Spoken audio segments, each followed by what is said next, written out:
TV cables নিবেদিত ভোটের সংবাদে স্বাগত সবাইকে। সাথে রয়েছি আমরা দুজন, আমি দোলা ডলরেস এবং আমি রুবায়েত হাসান। ত্রয়োদশ জাতীয় সংসদ নির্বাচন ও গণভোটের বেসরকারি ফল প্রকাশ করা হচ্ছে। এখন পর্যন্ত দীপ্ত টিভির কাছে 239 আসনের বেসরকারি ফল এসেছে।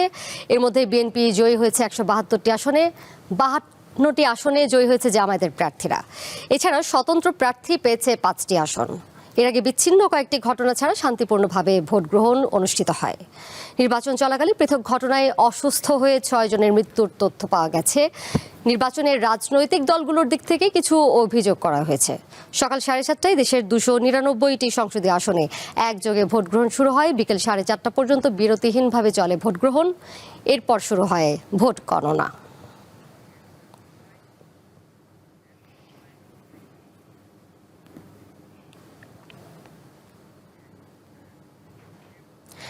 নির্বাচন কমিশনে এই মুহূর্তে রয়েছেন সহকর্মীরা। যাচ্ছি জহিরুল মোহসানের কাছে, তিনি জানাবেন এখনকার সর্বশেষ আপডেট। মোহসান, প্রাপ্ত কেন্দ্রের ফলাফল আর কি নতুন করে জানতে পেরেছেন জানাবেন। এবং আরেকটি বিষয় জানতে চাই, নির্বাচন কমিশনে তো কিছুক্ষণ আগে জামায়াতের পক্ষ থেকে এসে অভিযোগ দায়ের করা হয়েছে, এই বিষয়ে বিস্তারিত কি জানতে পেরেছেন?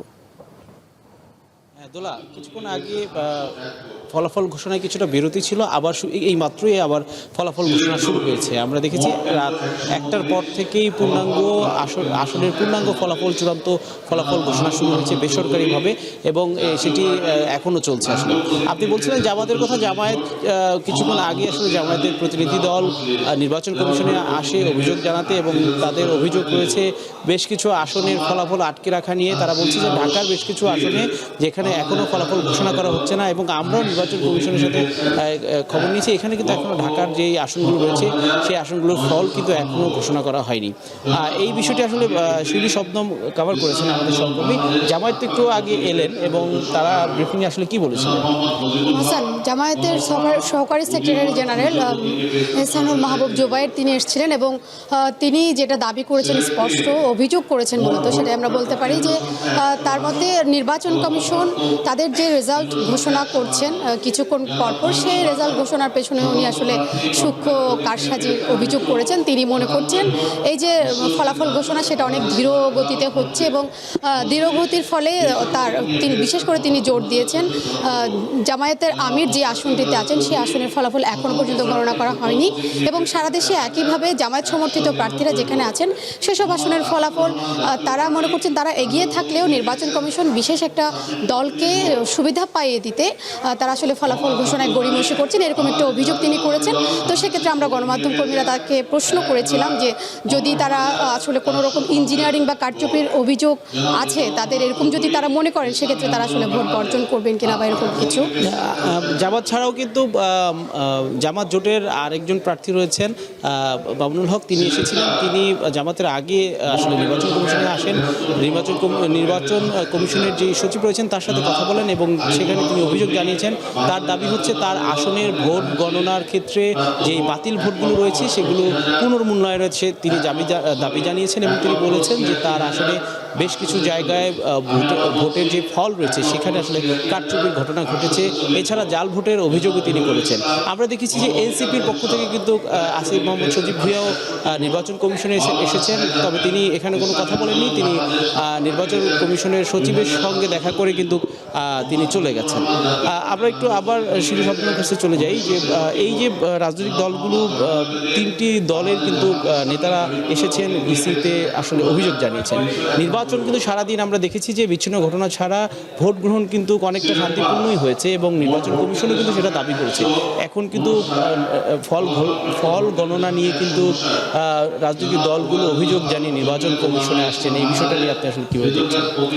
আসলে রাজনৈতিক দলগুলোর অভিযোগ, এটা আসলে আমরা যদি অতীত নির্বাচনগুলোর দিকে তাকাই, আমরা সেখানেও একই রকম অভিযোগ দেখি। পরাজিত যারা হন তারা অভিযোগ করেন, অথবা জয়ীদের বিরুদ্ধে সূক্ষ্ম কারচুপির অভিযোগ করেন। এই অভিযোগ অভিযোগগুলো আসলে স্বাভাবিক বলে নির্বাচনী যে সংস্কৃতি আমাদের দেশে, সেই নির্বাচনী সংস্কৃতিতে এই অভিযোগগুলোকে মনে করা হয় যে খুবই স্বাভাবিক একটা প্রক্রিয়া। তবে যেমন মামুনুল হক যে অভিযোগ করেছেন, তিনি মনে করছেন যে তার নির্বাচন কমিশন তার আসলে যে ভোটগুলো বাতিল করেছে সেই ভোটগুলো আসলে তার ছিল এবং নির্বাচন কমিশন বিশেষ কোনো দলকে সুবিধা পাইয়ে দেওয়ার জন্য সেই ভোটগুলো বাতিল করেছে এবং এনসিপি প্রার্থী যিনি নাসিরউদ্দিন পাটোয়ারি, তার পক্ষ হয়ে আমরা এখানে দেখলাম যে নির্বাচন কমিশনে আসিফ মাহমুদ সজীব ভুঁইয়া সহ তাদের একটা প্রতিনিধি দল এসেছিল। মূলত এরকম বিভিন্ন অভিযোগের মধ্য দিয়ে যাচ্ছে এখনো পর্যন্ত এবং জামায়াতের যিনি সহকারী সেক্রেটারি জেনারেল তিনি বললেন, তিনি যেটা দাবি করছেন যদি কারচুপি হয় তারা সেক্ষেত্রে জনগণকে সাথে নিয়ে একটা কঠোর আন্দোলন গড়ে তুলবে বা নির্বাচন কমিশনকে জনগণের মুখোমুখি করবে, এরকম একটা দাবি করছেন। মহসেন, আমি এখানে এই ফাঁকে আপনাকে আরেকটা তথ্য জানিয়ে রাখতে চাই। নির্বাচন কমিশন এখন পর্যন্ত যে ফলাফলগুলো ঘোষণা করছেন আনুষ্ঠানিকভাবে, সেখানে এখন পর্যন্ত 100টি সংসদীয় আসনের আনুষ্ঠানিক ফলাফল তারা ঘোষণা করেছেন এবং এর মধ্যে আমি যদি আপনাকে একটু উল্লেখ করি যে 300 বান্দরবন সংসদীয় আসন, সেখানে বিএনপি প্রার্থী 1,41,455 ভোট এবং তার নিকটতম প্রতিদ্বন্দ্বী শাপলা কলি নিয়ে এনসিপি সমর্থিত প্রার্থী, তিনি 26,162টি ভোট পেয়েছেন। এরকম বিভিন্ন স্থানে আমরা দেখেছি চট্টগ্রাম 16, কক্সবাজার 4, 3 এই আসনগুলোতে আসলে আনুষ্ঠানিক ফলাফল ইতিমধ্যে ঘোষণা করা হয়ে গেছে এবং এইসব ফলাফলের মধ্যে আমরা যেটা সবচেয়ে বেশি উল্লেখ করার মতো যে কিছু কিছু ক্ষেত্রে যেমন চট্টগ্রাম 12, 13 আমরা আবার পরবর্তী আসলে যেই আসনগুলো রয়েছে ফলাফল ঘোষণা হচ্ছে সেগুলোতে আমরা আবার চলে যাব। আমরা আবার চলে যাচ্ছি স্টুডিওতে। দোলা, মহসন এবং শিউলি, আপনাদের দুজনের কাছ থেকে আমরা নতুন তথ্য পেলাম, ধন্যবাদ আপনাদেরকে যুক্ত হওয়ার জন্য। রুবায়েত, আমরা সহকর্মীদের কাছ থেকে যেমনটি জানছিলাম যে জামায়াতের পক্ষ থেকে যে অভিযোগগুলো করা হয়েছে, জামায়াতের আমিরের যে আসন ঢাকা 15 সেটির ফলাফল কিন্তু এখন পর্যন্ত ঘোষণা করা হয়নি। না, কিছুক্ষণ আগে সেটির ফলাফল হাতে এসেছে। ডাক্তার শফিকুর রহমান কিছু ভোটে জয়লাভ করেছেন এমন তথ্য রয়েছে আমার কাছে। এখন পর্যন্ত যে তথ্য তাতে 287টি আসনের 299-এর মধ্যে একদম আমরা ফল গণনার একদম শেষ পর্যায়ে রয়েছি। তাতে দেখাচ্ছে বিএনপি 203টি আসন কনফার্ম করেছে, জামাত ইসলামী বাংলাদেশি 65টি, নাগরিক পার্টি, জাতীয় নাগরিক পার্টি এনসিপি 5টি এবং অন্যান্য 14টি আসন নিয়ে আসলে এই 287-র মধ্যে দেখা যাচ্ছে 203টি নিয়ে সংসদে 20 বছর পর আবারও ধানের শীষ প্রতীক নিয়ে বিএনপির প্রার্থীরা যাবেন। আরেকটি তথ্য জানাতে চাই, মির্জা আব্বাস তিনি 5,000 ভোটে নাসিরউদ্দিন পাটোয়ারিকে, এনসিপির এই পদপ্রার্থীকে একটি বড় হাড্ডাহাড্ডি লড়াইয়ের ক্ষণ মির্জা আব্বাসের জন্য এবং প্রচারণা তো অনেক উত্তেজনা দেখা গিয়েছিল। সামাজিক যোগাযোগ মাধ্যম আসলে বলতে গেলে সরব ছিল এই দুজন প্রার্থীকে নিয়ে। অন্যদিকে এই মুহূর্তে আরেকটি ফলাফল, এটি কয়েক ঘন্টা আগেই নিশ্চিত হয়েছিল। তারেক রহমান বগুড়া 6 থেকে এবং একই সঙ্গে ঢাকার 17 আসন থেকে তারেক রহমান জিতেছেন। কিন্তু আমি যখন ভোট দেখছিলাম, এটি আসলে দর্শকদের জানতে চাই, খালিদুজ্জামানের সঙ্গে হাড্ডাহাড্ডি লড়াই করে তারেক রহমানকে জয় ছিনিয়ে আনতে হয়েছে। সেই জয়ের ব্যবধান কিন্তু মাত্র 4,300টি ভোট। অর্থাৎ জামাতের SM খালিদুজ্জামান তিনি যে প্রচারণা চালিয়েছেন, ঢাকার মতো একটা আসনে একটি দলের চেয়ারম্যানকে তিনি 4,000 ভোটের ব্যবধানে জয় ছিনিয়ে আনতে হয়েছে খালিদুজ্জামানের চেয়ে। এটি জামাতের জন্য একটা অন্যরকম বলা যায় পরিসংখ্যান, যেখানে জামাত অনেক শক্ত প্রতিপক্ষ হিসেবে লড়েছে এবং উত্তরের জনপদ এবং দক্ষিণের কিছু জনপদে এই যে জামাত এখন পর্যন্ত 65টি আসন পেয়েছে, তার মধ্যে রংপুরের 6টি আসনই জামাত সমর্থিত যারা প্রার্থী তারা নিশ্চিত করেছেন। আপনি জেনে থাকবেন যে এটি বিগত যে আওয়ামী লীগ কিংবা জোট জাতীয় পার্টি তাদের একটি ঘাঁটি, ওখানে তাদের সবচেয়ে বেশি ভোট ব্যাংক, সেখানে কিন্তু জাতীয় পার্টির চেয়ারম্যান GM কাদের ব্যাপক ভোটে হেরেছেন, লক্ষাধিক ভোটে হেরেছেন, থার্ড হয়েছেন। এই মুহূর্তে একটু সেগুনবাগিচায় যেতে চাই, রিটার্নিং কর্মকর্তার কার্যালয়ে প্রতি ঘন্টায় নিউজ আপডেট জানাচ্ছিলেন সহকর্মী শাহরিয়ার ইমন। ইমন, আপনি একটু তথ্য জানাবেন, হা না ভোটও হয়েছে, সেখানে হা তো প্রায় 77% মানুষ দেশের জনরায় দিয়েছে এমন তথ্য আমার কাছে আছে। রিটার্নিং কর্মকর্তার কার্যালয় থেকে হানা ভোটের আপডেট জানাবেন। আর কি কি তথ্য রয়েছে? আপনি জানিয়েছিলেন যে মির্জা আব্বাস 5,000 ভোটের ব্যবধানে এগিয়ে রয়েছে এবং জয় নিশ্চিত হয়েছে, সেই তথ্য জানাবেন। জি জি, আপনি যেমনটি বলছিলেন যে আসলে কিছুক্ষণ আগে কিন্তু আপনার রিটার্নিং কার্যালয় থেকে কিন্তু আপনার মির্জা আব্বাসের বিজয়ের ঘোষণাটি কিন্তু নিশ্চিত করেছেন এবং একই সাথে আপনি হানা ভোটের বিষয়টিও বলছিলেন। সেই বিষয়টি যাওয়ার আগে আসলে আমার হাতে আরও কয়েকটি তথ্য আছে, সেগুলো জানিয়ে আপনার বিষয়টিতে আসছি। আপনি জানেন যে এখানে কিন্তু আমরা দেখেছি যে আপনার ঢাকা 2 সিটি কর্পোরেশনের যে আপনার এখানে যে আসনগুলো রয়েছে তার ভিতরে আমরা 5টি কেন্দ্রে কিন্তু আপনার চূড়ান্ত ফলাফল ইতিমধ্যে আমাদের হাতে এসে পৌঁছেছে। আমরা দেখছি ঢাকা 4 আসনে আমরা চূড়ান্ত ফলাফল ইতিমধ্যে পেয়ে গেছি। আমরা এখানে দেখছি ঢাকা 4 আসনে কিন্তু আপনার দাঁড়িপাল্লা সৈয়দ জয়নুল আবেদিন তিনি কিন্তু ৭৭,৩৬৭ ভোট পেয়ে কিন্তু আপনার ইতিমধ্যে নির্বাচিত হয়েছেন, বিজয়ী হয়েছেন। তার নিকটতম প্রতিদ্বন্দ্বী ছিলেন বিএনপির তানভীর আহমেদ, তিনি ভোট পেয়েছেন ৭৪,৪৪৭টি। এবং ঢাকা 6 আসনে যদি একটু দেখি, ঢাকা 6 আসনে ইশরাক হোসেন তিনি কিন্তু সর্বোচ্চ ভোট পেয়ে কিন্তু আপনার ৭৮,৮৫০ ভোট পেয়ে কিন্তু আপনার বিজয়ী হয়েছেন। তার নিকটতম প্রতিদ্বন্দ্বী ছিলেন জামায়াতে ইসলামের কিন্তু আব্দুল মান্নান। এখানে এই দুটি আসনের পাশাপাশি আরও কয়েকটি আপনার এখানে আসনের খবর আমি আপনাকে জানাবো। এখানে আপনার তবে হা ভোট না ভোটের বিষয়টি যেটি আপনি জানতে চাচ্ছিলেন সেটি আমরা যদি একটু লক্ষ্য করি, আমরা এখানে রিটার্নিং অফিস থেকে যেটি বলছিলেন যে ঢাকা 8 আসনে এখানে আপনার হা ভোট পড়েছে আপনার ৮০,০৪০টি আর না ভোট পড়েছে ৩১,১৩২টি। অর্থাৎ এখানে কিন্তু আপনার হা ভোট জয়যুক্ত হয়েছে।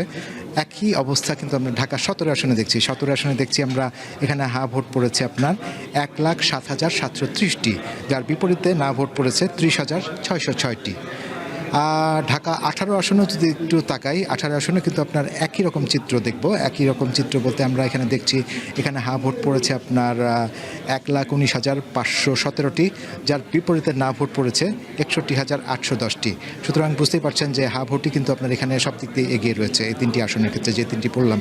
তো আমার হাতে আসলে সবশেষ এখন পর্যন্ত এতটুকুই আছে সেগুনবাগিচার এই ঢাকা বিভাগীয় রিটার্নিং কার্যালয় থেকে।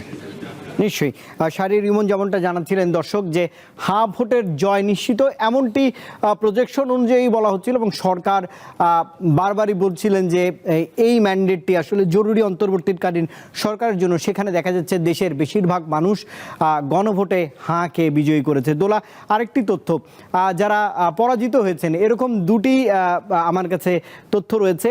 যারা পরাজিত হবার পর যারা বিজয়ী হয়েছেন তাদেরকে অভিনন্দন জানিয়েছেন। এটি গণতন্ত্রের জন্য অন্যতম একটি সৌন্দর্য বলা যায়। যেমন সার্জিস আলম, তিনি হেরেছেন কিন্তু বর্ষিয়ান রাজনীতিবিদ জমির উদ্দিন সরকারের সন্তানের কাছে তাকে তিনি বিজয়ী বার্তা পাঠিয়েছেন, অভিনন্দন জানিয়েছেন। আমরা আবারও দেখেছি যে শিশির মুনির, যিনি আলোচিত আইনজীবী, তিনি পরাজিত হয়েছেন বর্ষিয়ান আরেক রাজনীতিবিদের কাছে এবং তিনি অভিনন্দন বার্তা বিএনপির ওই প্রার্থীকে দিয়েছেন। এবং বিশেষ একটি দলকে সুবিধা দেওয়ার জন্য চক্রান্ত করা হয়েছে এমন অভিযোগ করেছেন জামায়াত ইসলামীর সহকারী সেক্রেটারি জেনারেল এহসানুল মাহবুব জুবায়ের।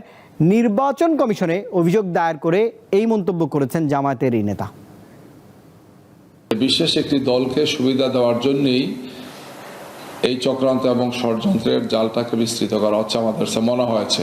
দীর্ঘ কয়েক ঘন্টা আমরা এটা পর্যবেক্ষণে নিয়ে এই বিষয়টি আমাদের কাছে মনে হয়েছে বলেই আমরা 11 দল এখন আলোচনা করেছি, সিতে যাচ্ছি। আমাদের পরবর্তী কর্মসূচি আমরা ঘোষণা করব। আমরা প্রয়োজনে খুবই কঠোর কর্মসূচিতে বাধ্য হব। কোনো অবস্থায় জনরায়কে এইভাবে চক্রান্ত ষড়যন্ত্র করে নস্যাৎ করার কোনো সুযোগ আমরা কাউকে দেব না। দর্শক, এই বিষয়ে আরো তথ্য জানবো। মগবাজারে জামায়াতের কেন্দ্রীয় কার্যালয় থেকে এই মুহূর্তে যুক্ত রয়েছেন সহকর্মী নূর আলম, যাচ্ছি তার কাছে।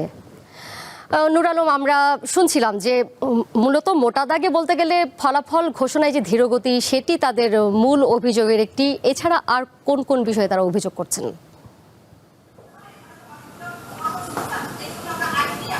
হ্যাঁ দোলা, আপনি জানেন যে ভোট গ্রহণের পর থেকে কিন্তু 11টায় এই মগবাজারে জামাতের যে আমির রয়েছে ডাক্তার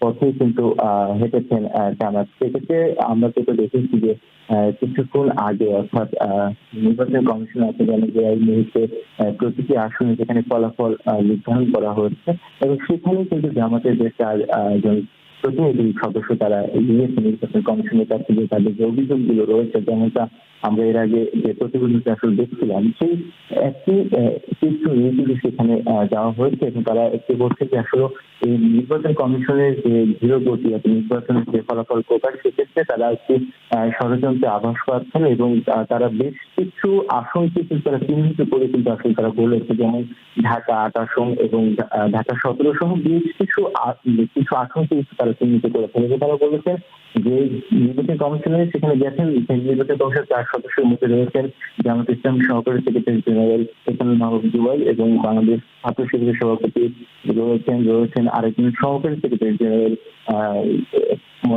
হেলাল সহ ৪ জন প্রতিনিধি তারা এখনো কিন্তু সেই নির্বাচন কমিশনে কিন্তু রয়েছেন। তারা কিন্তু যে বিষয়টি গুরুত্বপূর্ণ বিষয় বলছে যে তারা বলছেন যদি কোনো তারা একটি দলকে অর্থাৎ যারা এখন বিজয়ের পথে তাদেরকে বলেছেন যে তারা তাদেরকে কেন্দ্র করে নির্বাচন কমিশন বরাবরই কিন্তু তারা একটি অভিযোগ দাখিল করেছেন যে কোনো রকম কোনো ষড়যন্ত্র করে আসলে এই নির্বাচনের যে ফলাফল প্রকাশ থেকে শুরু করে তারা বলছে যে আসলে নির্বাচন কিন্তু সুষ্ঠু হয়েছে, কিন্তু ভোট গণনার পর থেকে কিন্তু তারা যে তাদের যে পর্যবেক্ষণ টিম রয়েছে এবং তারা বলছে যে তাদের যে এজেন্টের যে মার্ক যে নাম্বার এবং প্রাপ্ত যে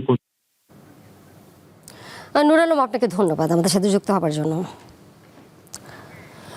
রুবায়েত, যেটি আসলে নূর আলম বলছিলেন জামায়াতের অভিযোগের বিষয়ে, সেটির নির্বাচন কমিশনের পক্ষ থেকে আসলে কি বক্তব্য দেওয়া হয় সেটিও একটি অপেক্ষার বিষয়। নিশ্চয়ই, কিন্তু জামাতের যিনি আমির রয়েছেন ডাক্তার শফিকুর রহমান, তিনি কিন্তু সন্ধ্যায় বলেছিলেন যে কারচুপি না হলে এবং যদি গ্রহণযোগ্য নির্বাচন হয়, সুষ্ঠু যদি হয়, তাহলে আসলে তারা মেনে নেবেন, এমন বার্তাও কিন্তু তারা দিয়ে রেখেছেন। একটু আলোচিত প্রার্থীদের দু একটি তথ্য দিয়ে সংবাদ শেষ করতে চাই। রুমিন ফারহানা হাঁস প্রতীক নিয়ে জিতেছেন, আপনি জেনে থাকবেন।